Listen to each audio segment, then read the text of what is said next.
Kay rason na stress, kagisad pa nasa bakasyon mood pa ako, napasakay na lang gani ako sa lancha. Alas 12:30 gali kami naghali sa Port San Masbate. Maayo kay dili mabaludon ang panahon. Makapagmuni-muni mintras nasa lawod pa kami.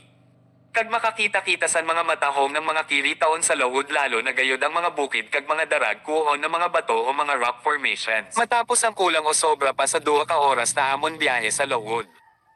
Una na nagdongka ang lancha sa barangay Guinhadap. Kay ugwasan mga marulusad na mga pasahero kag madiskarga san mga pinangumpra ng mga baligya.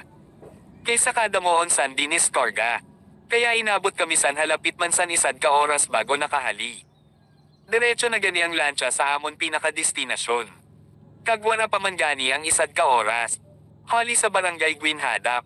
Naabot na namin ang Pier San Monreal. Pagkadongka san lancha iya na dayon san lusad ang mga pasahero. Oo gali. Tulo man ka oras ang inabot sa namon biyahe. Pwera sadtong pagdiskarga sa mga kargamento.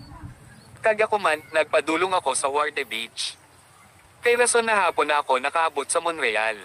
Kay puhan ko na maghanap san maturugan.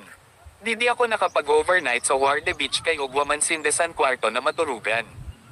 Isad man na rason kay di ako nag-overnight. Kay familiar sa akin ang Warte. Kay nadamduman ko may kaklase ako na Warte ang apelyido san college ako. Kagwara gayud ako nagkamali. Kay si Warte na kaklase ko, anak san tag-iya sa nina Warte Beach. Naadi man lang mismo ang indabalay sa compound. Kag nagantuan ko man si Romy Bunan. Naamon man kaklase kag kabatch. Pagkaaga, in-invite gani ako san mag-asawa na si Jessie at Arlene. Para mag-coffee at breakfast. Kag hindi lang gayod coffee at breakfast.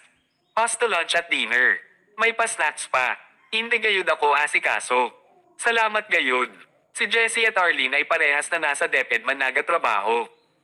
Parehas hindi ng mga kaklase ko san college. Ini man anadlaw na mag-island hopping ako sa pira ka mga tourist spot didi sa Monreal. Kay dili ko dara ang rush guard ko.